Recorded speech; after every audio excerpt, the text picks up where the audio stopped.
Castles dominated the medieval landscape, and Britain has some of the finest in the world. Today, most are decaying relics, many of their secrets buried in time. Now, historian Ruth Goodman and archaeologists Tom Pinfold and Peter Ginn are turning the clock back to relearn the secrets of the medieval castle builders. This is the ultimate in medieval technology. The origin of our castles is distinctly French, introduced to Britain at the time of the Norman conquest of 1066. 3, 2, 1, tirez! Here in the Burgundy region of France is Guédelon Castle, the world's biggest archaeological experiment. A 25-year project to build a castle from scratch, using the same tools, techniques, and materials available in the 13th century. It's a lot of hard work at the coalface, because this is industry. For the next 6 months, Ruth, Peter, and Tom will experience the daily rigors of medieval construction. Drop down. Yep, there. And everyday life. How workers dressed and ate. You can really smell your food, Ruth.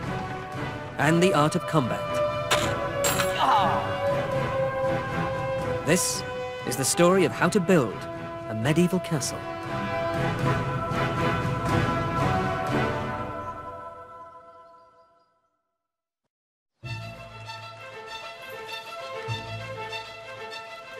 Four months into their adventure, the team have been immersed in the building work, alongside Guédelon's masons. Perfect. Again! They've learned how a castle was defended in times of war. Every stone has to be in line, because this is going to go up and up and up. And discovered how lavishly decorated castles were on the inside. This was about showing your power. It was about prestige.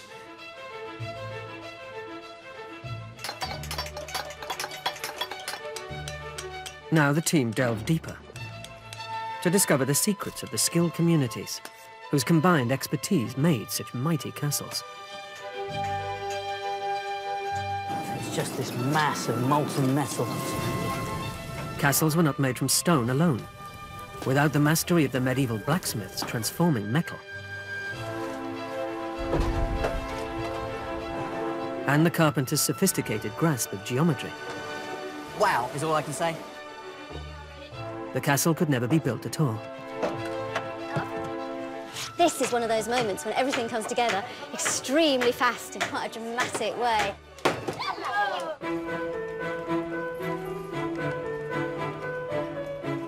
The first castles introduced to Britain by the Normans were mostly built not of stone, but of wood, making them quicker and cheaper to construct. Their favourite design was the motte and bailey. Following the conquest of 1066, they erected hundreds at strategic locations across England and Wales.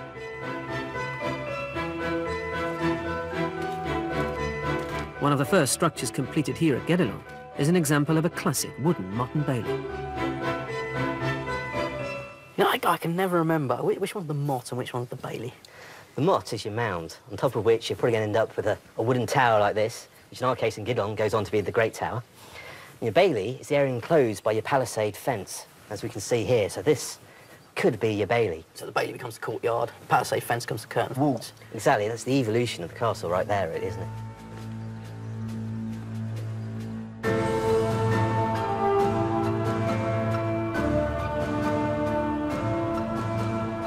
While most early castles were made of timber, at key sites, the Normans invested in stone, expanding on the motte and bailey principle of high tower and defensive surrounding wall, but using materials that were far more imposing and durable. William the Conqueror built stone castles to make a statement. Norman rule was here to stay. The fact so many of these castles are still standing after almost 1,000 years is testament to the precision and skill of their builders. It's this remarkable standard of craftsmanship they're seeking to recapture at Guédelon.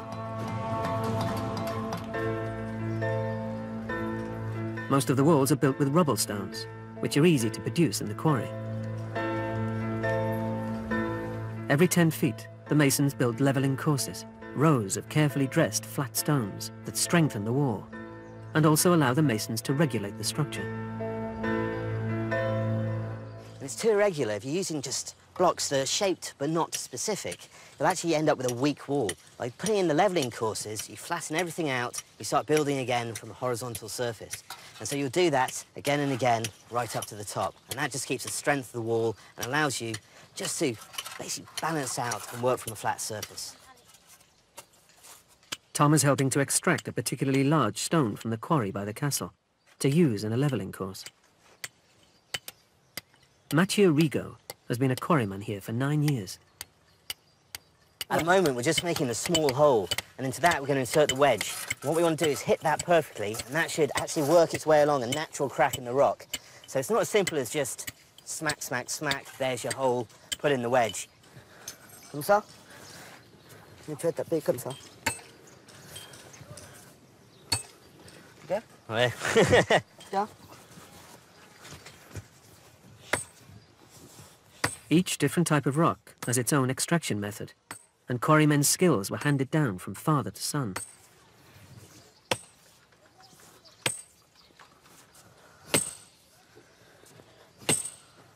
Okay, we've got our split now, and we just need to separate these two bits of stone. So it's over to the crowbar, get that in. I'm going to lift it up, we're going to apply some more wedges. In the Middle Ages, some quarrymen also worked as stonemasons.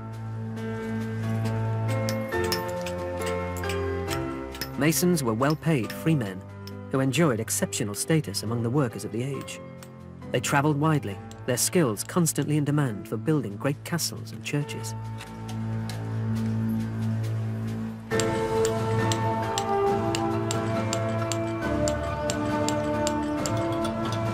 On a construction site, the stonemasons' lodge is where they gathered to eat, drink, and discuss ideas and designs. Lodges became regarded as strongly symbolic buildings, where the closely guarded secrets of the mason's craft were shared and geometry was taught. In an age where there was little scientific knowledge and a great deal of superstition, it's easy to see why a mason's lodge acquired an almost mystical status.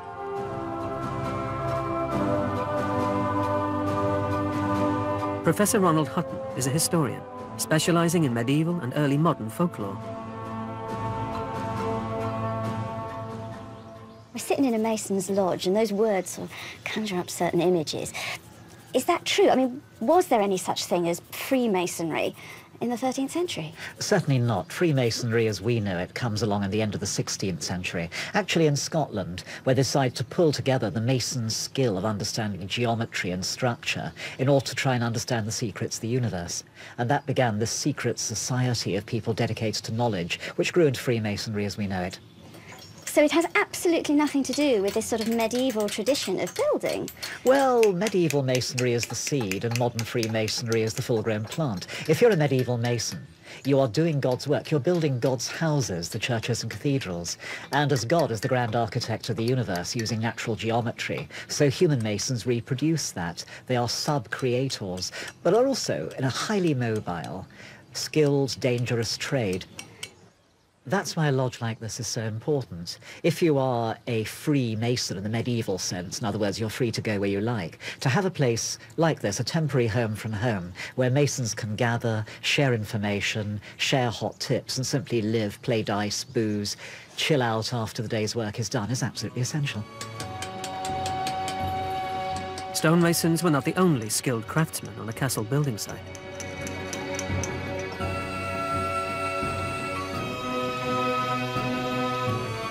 Castles required huge amounts of wood, and this called for carpenters. Roof structures, doors, walkways and drawbridges were all made from timber. Wood was also key to the building process, from scaffolding and lifting machinery to basic buckets.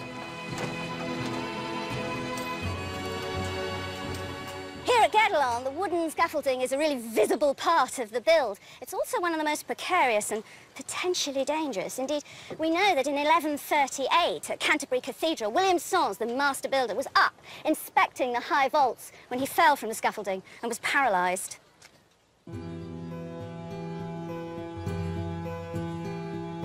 Essential to secure scaffolding are putlogs, the timbers which stick out from the wall for the scaffold planks to rest on. The timbers are deeply embedded in the walls in putlog holes, into which the logs are inserted.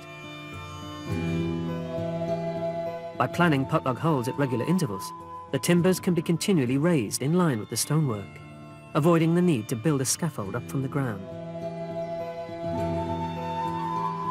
Carpenter and stonemason are a problem. Florian Ranucci is the master mason, overseeing all construction on the site. He's ultimately responsible for workers' safety here at Guédelon. Obviously, we don't want anybody to die when we're building the scaffold. So there are certain compromises. You're having to have some modern health and safety issues with the scaffolding. How close is the scaffolding you're using to being 13th century scaffolding, and how much is because you need modern health and safety? Well, the 21st century technique for us to work is only to put iron, Right. and also modern wood. So when we look around us, the 13th century scaffolding wouldn't have looked very different. The wood would have been hand-produced, not machine-produced. And instead of the bolts, what would it have been instead of the bolts? Ropes. Ropes. It would have just been tied. Yes. Yeah. So we have to do A little bit of compromise. a compromise for our safety and Yeah. for building in a good way. Yeah. But we don't change the way of building. We use wood.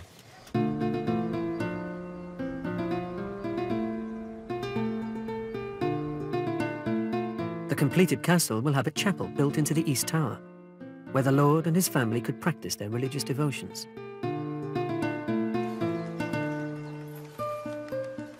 Even laymen would have heard Mass at least once a day, so a chapel was considered essential.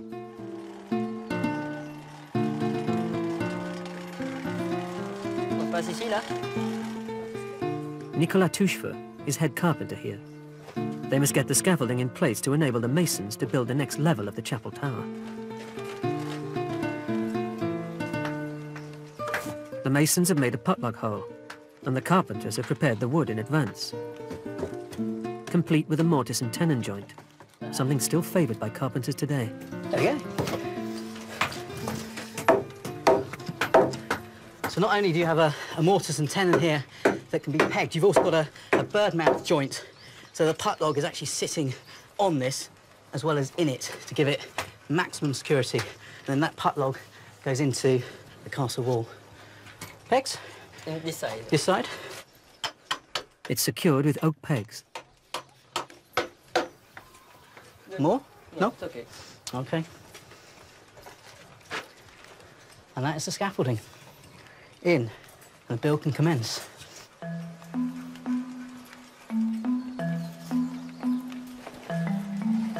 As well as the stonemasons being largely dependent on the carpenters, both were also reliant on another set of craftsmen. Blacksmiths. From hinges on doors to bars on windows or the chains that raised a drawbridge, metal was crucial. At the foot of the castle is a blacksmith's forge. Martin Claudel produces the tools and metalwork required at Guédelon.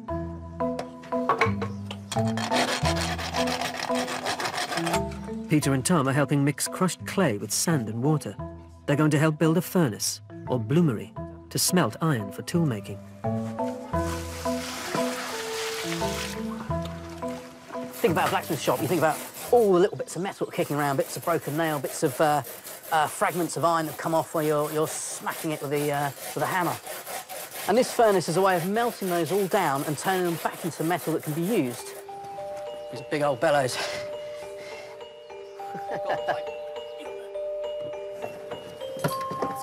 That's good. Once the furnace is complete, they just need to put in the door, held in with an ash paste so they can easily open it.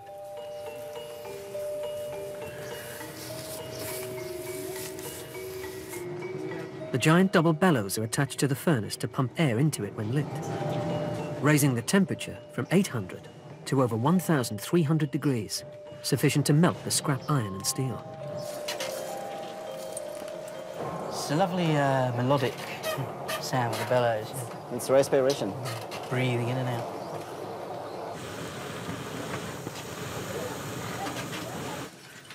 we've made the bloomery, we've made the furnace. We're going to put in charcoal, we're going to throw in the scrap iron, bring it up to temperature, melt this down, and hopefully, at the bottom, we're going to get, at the very least, reusable iron, but perhaps we'll get steel. But that's all about your carbon content, the purity of the fuel, and the ability to do a good smelt.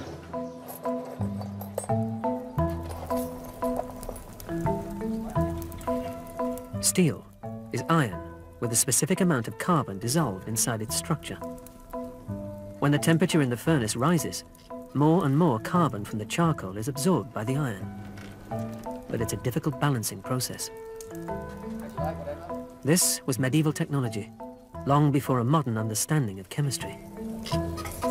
But hard steel was so useful for tools that even small amounts were precious. And pretty soon, we'll be ready to crack open that door and hopefully have a bloom of steel from which we can make tools. We've reached that moment. The iron that's gone in the top has melted, it's reached the bottom, it's hopefully turned into a steel bloom. Clement is just hacking out that sort of ash and water paste that Tomo used to patch up that door. Oh, door's off. We can see the bloom, it's right at the top of that charcoal bed. It's just this mass of molten metal. All those scrap bits of metal melted down. Ah. Tu me dis quand je tourne, hein? Tourne là. Voilà, là, dessus. It's amazing to see this happen in a blacksmith shop. I've never seen that before. It just means that these guys are self-sufficient. They need to compact the bloom to start the folding process for working it, to shape into tools.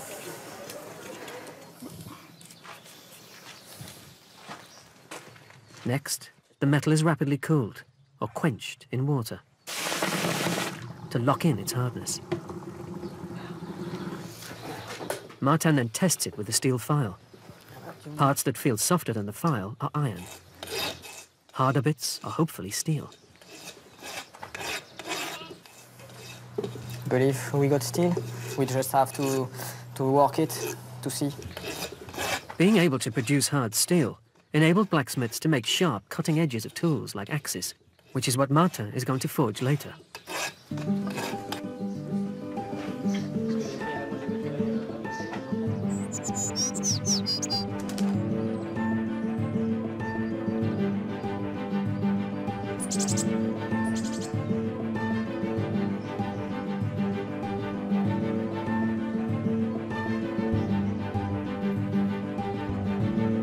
In the Middle Ages, the lords of castles like this one were part of the driving force behind the clearance of woodland to make way for crops and to provide timber and firewood.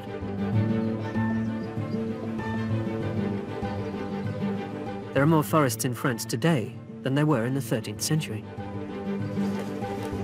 The location of Guédelon Castle was determined in part by the surrounding forest, which provides large amounts of wood. This is our tree. Oh, it has got a good bend on it, hasn't it? Toi, tu fais comme ça. Jean-Michel Houret is the head woodsman. Relax, relax, regarde, la main. Still got body. He gives the team a lesson in using medieval-style wood axes to fell a tree. La main comme ça. This is going to take us for ages.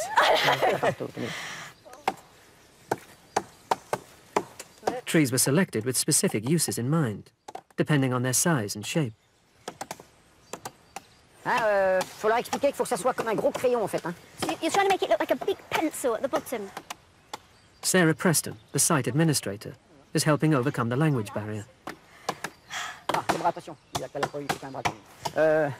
Ça mériterait d'être plus lisse. Là. Says it could Là, be il a tapé là, Smoother. que ça soit Yeah, plié. sure. Ouais, ouais. Don't look over this side then. It's a terrible mess.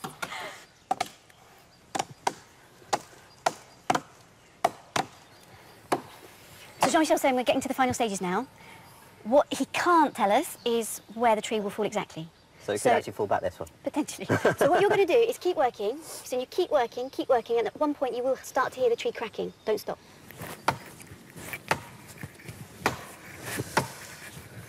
It's so easy now to go and get your lump of wood or get your bit of stone. Or the raw materials of life are easy to acquire. Yeah. When you see how much work is involved in the simplest of things. And not just that, it's the tools to get those raw materials. And you're looking at the complete tool set of the woodsman. Yeah. And it's something that's been forged in that blacksmith's area, and it is going to last a lifetime. And they would have cost a fortune, really, for an ordinary working man. I mean, the tools of your trade, people pass them down in families because you have to. They're too expensive to acquire. This is definitely a spectator sport, I've decided. Yeah. It's very easy to critique someone's axe skills from it a is, distance. isn't it? I can see a whole new game show coming up now.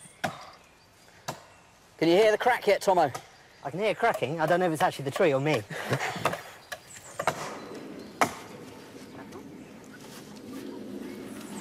It is always one of the things I like about these experiments, is seeing how much skill there is in the simplest of things and how much intelligence and cleverness there is. Are you calling Tomo simple? And I was trying to do that. Maybe it seems simple. Maybe that's more accurate. Part of the woodsman's skill is to plan so the tree falls safely in the right place, without breaking on impact. Vas-y, vas-y, vas-y, vas-y, vas-y, vas-y, vas-y, vas-y, continue, continue, continue, continue, continue. C'est bon. Oh!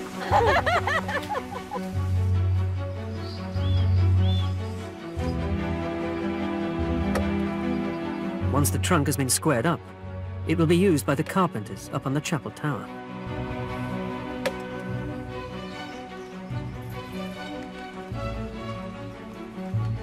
Much of a castle owner's wealth came from exploiting his land and its tenants.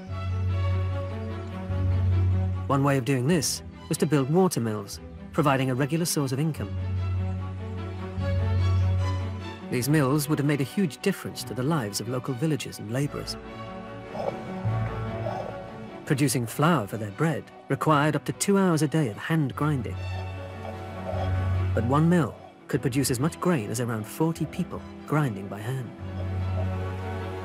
According to the Doomsday Book, in England, as early as 1080, there were over 5,500 water mills. Little is known about the mills of this time. However, one of the most ambitious projects at Geddelon this year is the construction of a 12th century style water mill. The castle team and archaeologists have based its design on the remains of 2 ancient mills, discovered in Jura, in the east of France in 2008.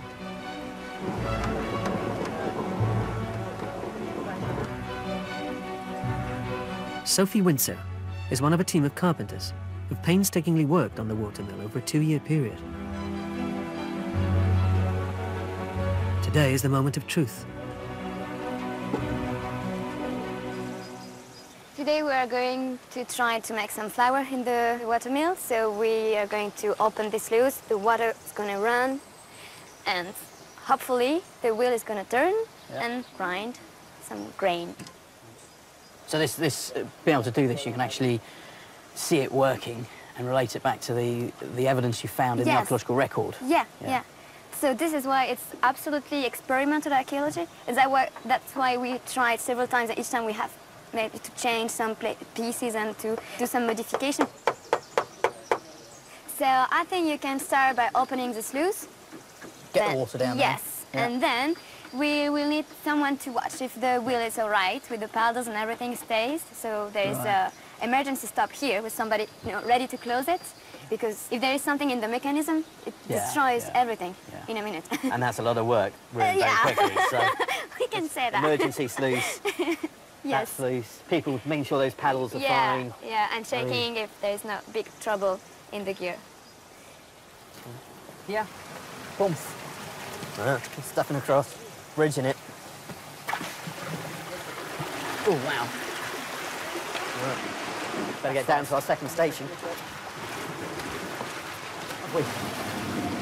But there's a problem. The mill wheel isn't turning nearly as quickly as it ought to be. It means that we don't have enough pressure. Right. So the grain isn't coming out. No, it's not going down. It's all from wood, so it's a lot of friction everywhere. So resistance, and we have to find solutions. You can hear the noise, can't you? The noise of the wood. And also, it's true that the stones have to get a bit used. And then it will be a bit smoother. Everything, it's too new as well. It needs to be used a bit. Yeah. And this is experimental archaeology, so everything that's going on here is all about trying to work out exactly how these worked. I mean, it's easy to think of a watermill in terms of water management, and the water is coming down the sluice and it is going into this wheel, but the problem is it's not sufficient to drive this mill. There's too much friction currently in the mechanism. So although the stones are going round, they're only going round because we're helping them out. So we just need to fine-tune this a little bit more to get this working perfectly. But we're very close, very close. 2 years of painstaking research and building could be in vain if the problems can't be remedied. But Peter and Tom are hopeful that some simple modifications and liberal application of lubricating pig fat will solve the teething problems and get the mill working properly.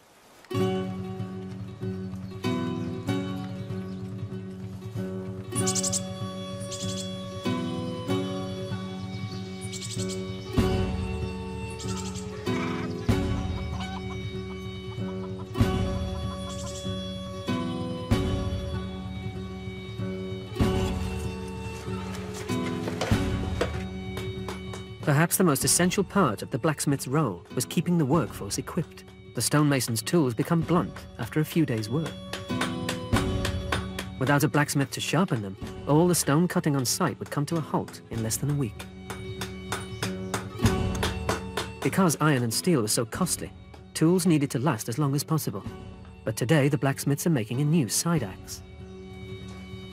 You work together as a team. You hit, Vincent hits, but you don't talk. It's all quiet. Is that just experience, or you're listening to the sound? Yes, it's experience. We used to work together, and we have a code. When I let my hammer strike on the anvil, it means stop. That's it. So in all the noise working in the forge, it doesn't actually matter. It's a visual sign as well. That's it. A piece of hard steel will be welded onto an iron axe head to make a hard cutting edge.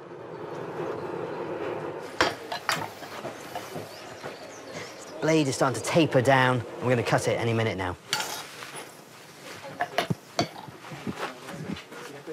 Right? Okay. Tom has a go at cutting steel. It's not as easy as I thought it would be. Oh, I'm making some progress.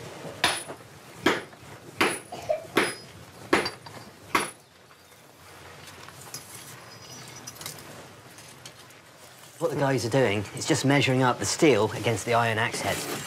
It needs to be pretty precise. Until modern times, few methods of accurately measuring temperature existed. So blacksmiths traditionally judged it by watching the changing colours of the metal.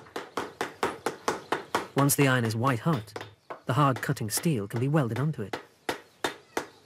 It's taken a lot of work to make this axe, but when you think about it, it's a crucial tool for building the castle, making the water mills, just shaping anything that was required, like scaffolding. You can't do without an axe.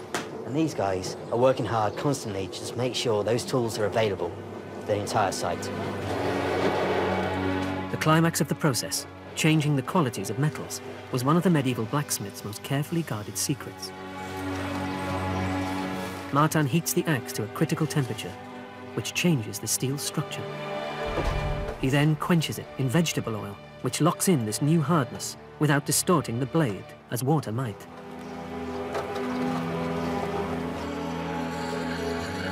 The side axe is finally sharpened on stone.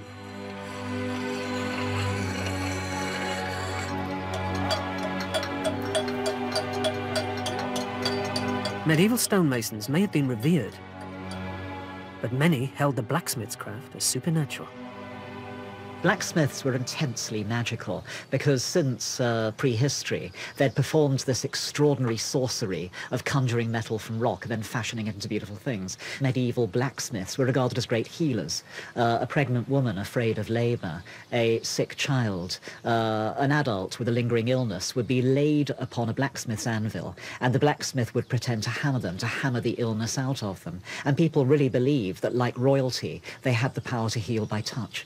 Was that something that was considered to be dangerous magic, or was it just part of life and nobody batted an eyelid? It's pretty scary. Blacksmiths are often believed to make pacts with the devil, ironically, in which the blacksmith usually comes off better. For example, blacksmiths are believed to be the only people who can do jobs for the devil, like shoeing his black horses, without paying the price of their soul. And there are even tales of blacksmiths, some of them saints, who are capable of grabbing the devil's nose in their red-hot pincers and tweaking it to get rid of him if he's annoying. How on earth did the church respond to that? The church canonised some of these blacksmiths. St Dunstan in England is a classic case. Otherwise, they simply got along with it. Blacksmiths were too useful, and as long as they went to Mass and didn't have an alternative kind of religion, there's no problem. Here at Guédelon, carpenters, stonemasons and archaeologists have spent weeks modifying the mill mechanisms and the water channel. Peter and Tom are going to attempt to grind their bag of grain. We are going to start with the wheel, Philippe Delage has been closely involved in the mill project from the beginning, which we are going to turn. and he's going to help them try it out. You can hear that stone singing. It's unbelievable how many pieces, man-made, each one of them, actually involved in this wheel alone, let alone the rest of the actual building. Yeah. It's a lot of wood. It's a lot of wood. All right, good. We got enough water. Thomas, maybe you can open the van. The sluice gate here. Yeah, that's it. You know, you use this timber. A bit of just leverage. Right, And it goes. after you put Keep it wedged this open. one underneath, like this. And now we'll just control the amount of water we let through. Yes. So we are going to climb upstairs. Keep it. Shout out loud when it's time for me to. You're controlling our power, man. Flower power.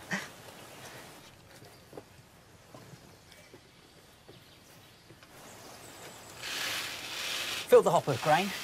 It's ready to be made into flour. Yeah. I suppose all we need is Tom to open that gate. Yeah. You are ready, Thomas? Ready. You can open. Here it comes. Tom's opening the sluice gates. Water's coming down. About to hit the wheel. It's about to hit the wheel. Hit the wheel. Look at that.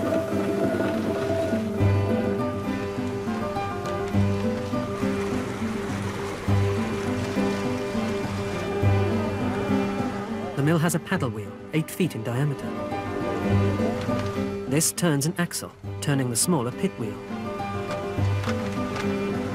The teeth of this turn the lantern wheel, which turns the spindle. This powers the millstone, over 3 feet in diameter. The bottom stone, the bedstone, is fixed, and the top one, the runner stone, revolves to grind the grain. The water's turning that wheel, and our stones are going. Finally, the mill is operating as intended, recreating an extraordinary feat of medieval engineering. Right now, I can really appreciate how precise everything has to be. This isn't pinpoint accurate. It's going to damage it. So, Peter, how's it going? Have we got flour? We're getting... Yeah, it's brilliant. It's superb. I mean, yeah. Wow. Wow is all I can say. You built this. No, it's okay.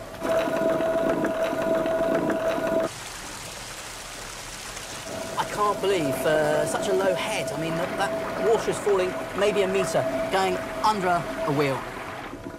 You're managing to turn a stone that is 200 kilograms, and you're managing to grind your grain into flour. This is the beginning of industry, I suppose. And to have this associated with a castle, you can free up people from the daily grind to do other things. It's amazing. Oh, there he comes. Captain Power. Oh, let's see what we got. Is that it? What do you mean, is that it? Oh, fantastic. Philippe, are you happy? I think it's a good start. I mean, it's just amazing how much work it actually takes to create one mill. I mean, hundreds and hundreds of bits of wood, these massive bits of stone. You've got to channel all that power from the water. Now, this is a big effort, but if you're going to create bread, you've got to feed families, soldiers, workforces. It's all worth it. Yeah. Exactly, it all comes back. What does the castle need? It needs to be fed. Yeah. And this is what makes it happen.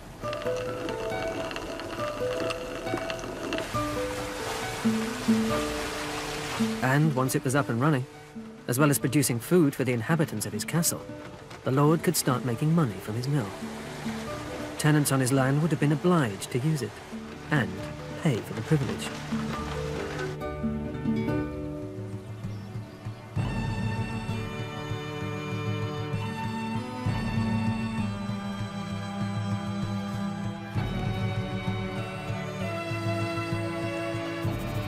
The next major project of the castle is to build a wooden walkway, or gallery, on the inside of the chapel tower. This would allow soldiers to get from the main building to the castle walls, without disturbing the sanctity of the Lord's chapel.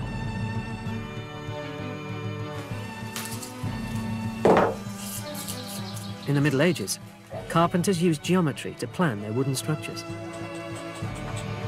They drew on the floor because parchment was expensive and paper still very rare. The carpenters are planning a section of the gallery by marking out a full-scale plan.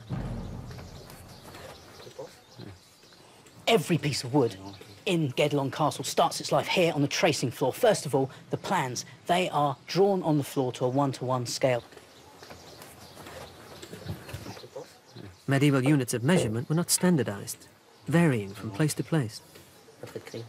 Isn't it interesting watching them work too, how few numbers come into it? It's mathematics, but it's mathematics of proportions, geometry. It's, you know, 2 of this, 3 of that, halve it, double it, quarter it, third it. It's not 0.652. In French, the word for thumb, pouce, is the same as the word for inch. Every site would have its own units of measurement. That's a thumb, isn't it? It's an inch. The pouce. A pouce. Palm. I suppose it's the length of your palm. Arm. So that's your hand span. I like the fact the inch corresponds to the word for thumb. I really like that. I rather like the fact that feet and inches and yards is something that used to be right across Europe. You know, we tend to think of it as a very British thing these days. It's just that we hung on to it when everybody else left it behind. Yeah. But it used to be that there were all these little inches, all these little feet all over the place, everywhere different. But the system of measurement here at Gedlon is based on a medieval castle that's very close by. And if we were to turn up there at the start of the build in the 13th century, on a board, it would say, this is what an inch is on this site, this is what the based palm on span one person's is, body. We the don't know hand quite span which is. person's body, but Yeah. based on somebody's body. And if they were to pass away, those would have been written down to be used until the end of the build.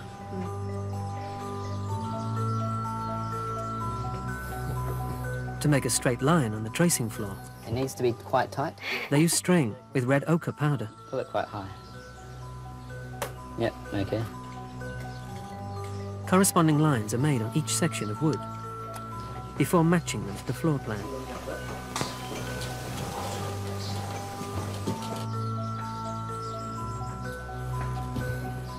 And then they are levelled out and then they're plumbed up.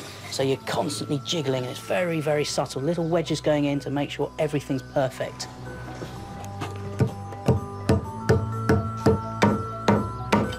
Once everything is lined up, they can cut the joints.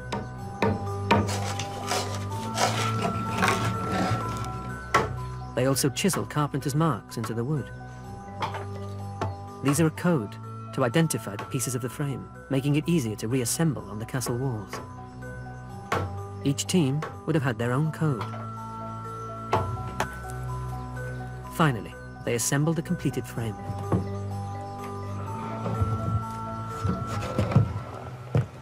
This is the gallery. I mean, I can't believe from a few simple lines drawn on the tracing floor that we have this amazing structure ready to go into the castle. And here at Gedlon, they almost think that carpentry, it's almost a form of genius. There's so much thinking involved. I mean, this line running through all these beams, it's precise. This can be unassembled by the carpenters. It can be put to one side, it can be hoisted up, reassembled outside the chapel tower. Doesn't need to be the same carpenter because you've got all the marks here. It is a flat-pack medieval gallery. This is going to flip up this way. My feet would be down here. This is a handrail. There will be spindles here. My head would be here, and I'd be looking out onto the courtyard. And this is how you build a castle.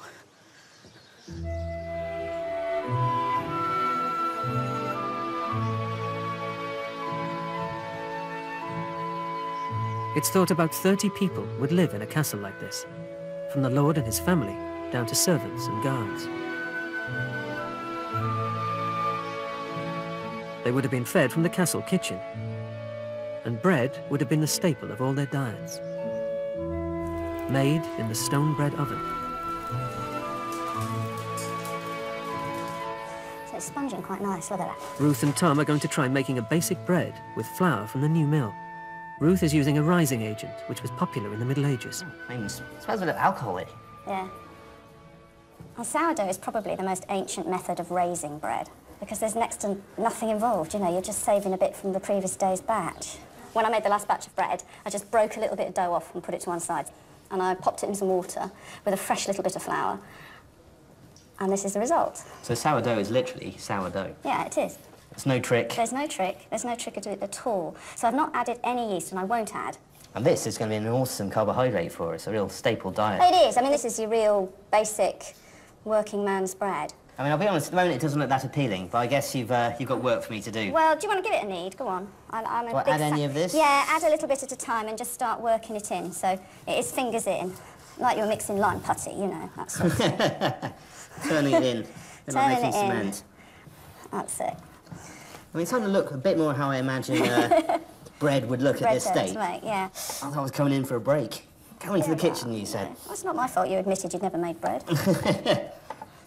And were these like family affairs or a proper big business? How would a baker make his money? Well, the majority of bread was made at home on a family scale. Right, OK, by so women. You wouldn't go out and buy, you'd actually have it in-house. In the 13th century, most of it is being homemade.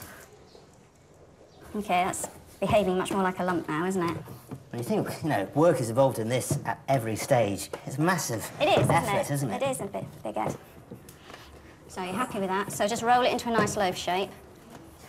All right, lovely. Yeah. And then I want you to make a deep, very fast cross. That means that it's broken the surface tension. It's easy for the loaf to rise. Right. And you also get more high-quality crust for your crumb. OK, so 2 cuts, nice Donk, and quick. donk. That's the one. Burning wood heats the oven and is then raked out before the bread is placed inside. That's pretty warm. Do you fancy Rake raking out? out? I can do that. So why am I doing this, Ruth? It seems incredibly dangerous. It is incredibly dangerous, you're right there. It's just a But bit of fun, basically, isn't we it? don't need the fire anymore. The fire has done its job. It's heated the stones, it's brought them up to cooking temperature, and now we need to get the oven clean, ready for the bread to go in.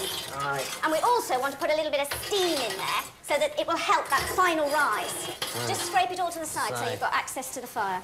That is your 13th century oven health and safety, that little move there. That's your safety. Right, next job. We've got a mop that's been soaking. You need to just quickly mop out the oven. You're not just cleaning, you're also adding steam. That's a mop, is it? That's a mop. You're going to get it in and throw it around. OK. That's it. And you can see how that water doesn't just turn to steam, it just sort of seems to almost explode into steam. Look, It does oven's look- dry. Your next challenge is to get it on your pail. Right. There we go. There we go. Make sure it's sliding on the pail. It is. There you go. Sticking it in. Right bang in the middle. Right, bang in the middle. That's it. Done. Oh, look at that go. Yeah. I'll give you a shout when it's done. OK. I'll go back. Back to work, then.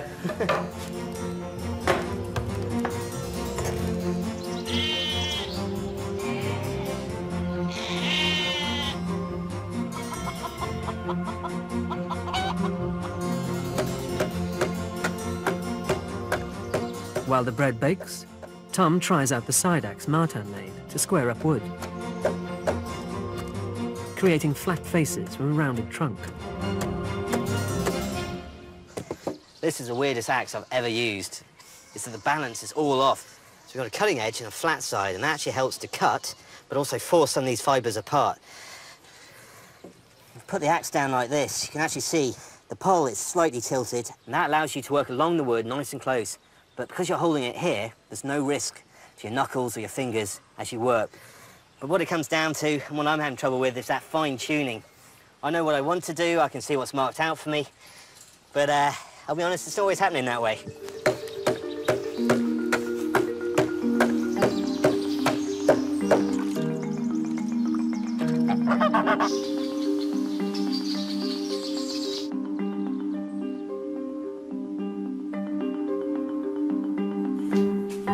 OK, moments of truth, Ruth. There's your loaf done. It looks quite a dark loaf. Was that the intention? Dark. You mean burn? You mean burnt? I'm not a baker, so I don't want to make that that claim. Uh-oh. Looks like we've got the oven a bit hot. All right, let's have a... Whisk her out. That is definitely burnt. Well, it's like a sausage at a barbecue, isn't it? You could probably still eat it. Oh, that's on fire on the bottom. Oh, it's cooked, definitely. Sounds healthy. That oven was too hot. It shouldn't scorch like that in that time. Oh, well, we'll scrape it off and... hey. Exactly. My first loaf of bread. I'm going to eat it.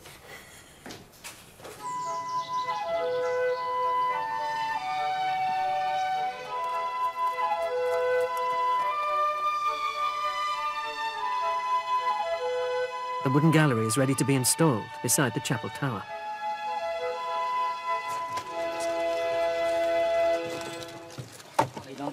Oui. Picking a pocket. Time for beer. Yeah. Each carpenter is going to take a post. Myself and Tomo are just here at the handrails to make sure it doesn't topple over that way. They're going to remove the chocks, and the 3 posts are going to sink down. The mortise and tenon joints will come together, and this gallery will be locked in place, ready to take the final roof section that covers it in. Here we go. Chocks out. Oh.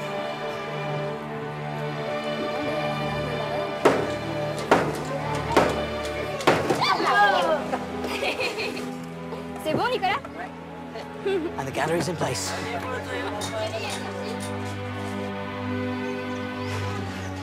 With the basic frame in place, long beams are now needed for the roof section.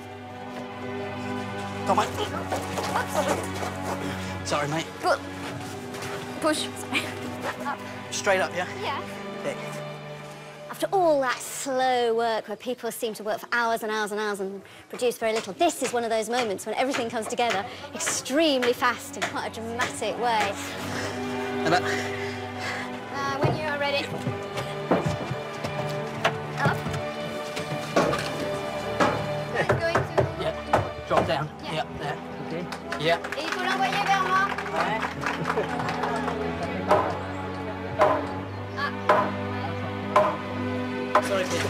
With a bit of force, the joints go into place and are pegged into position.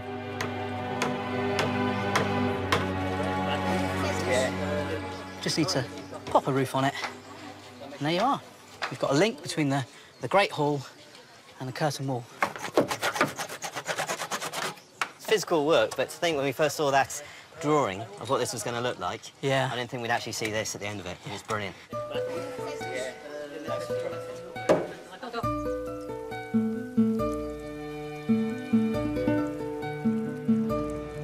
A watermill would also have a mill pond, owned by the Lord, which was a source of fish. And castle workers might well have been rewarded for their hard work with a fish supper. That is a scary beast. It is, isn't it? Pike was a favoured dish at feasts throughout the Middle Ages. So freshwater fish was actually quite highly prized. Yeah. And pike more so than things like salmon and trout. Yeah, that is a medieval fish and a half. Ham full of leavies, fat hen, lovely medieval vegetable. And you're not doing anything to this pike? No, just shove him on as he is. So, half an hour, should be done.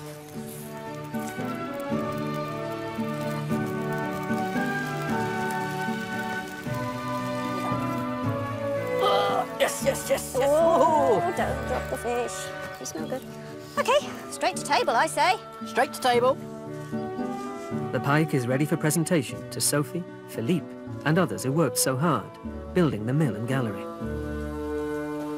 Here we go. Wow, look at that. That's very impressive. Nice catch. Love to say I caught that myself. I want someone that noted I have brought something to this meal. In honour of the carpenters, you see. That's no way to treat your first loaf. Wow. Brutal. Oh, that's... Look at that. See how soft that is? It's got a good crumb. Good crumb. Do you want to break some up for the people over there? Oh, fantastic. Thank you, Ruth. Philippe, having worked the mill, what do you think of the bread coming out? I mean, It's not bad. Not bad. Look how solid this pike flesh is. See, this is why it's one of the king of fish. You can actually carve it into finger-sized pieces. Which is the point. You're supposed to be able to pick it up with your fingers. And, yeah. Wow, that actually is really good. I mean, It's genuinely. right, isn't it? Really nice. And I always thought pike was really bony and so therefore really hard to eat, but... Well, it's not just came particularly, away. is it? There's a lot of meat. And it's quite an intimidating looking fish when you think about it. Oh, you should have seen it when it was still fresh. Jeepers. I think we should drink to the mill. Yeah. Cheers. To the real. Santé. Santé. À la vôtre. Voilà. Next time, the castle's place in the wider world. With expensive items traded across the globe. The spices I've got here are worth more than a chest of gold. And the latest architectural fashions arrive at Gedelik.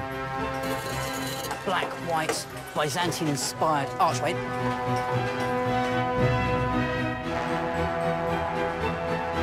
Don't press the sensible button and don't ask Sir Tim about jukebox musicals. Brian can see himself on stage in Brian Pern, A Life in Rock, next.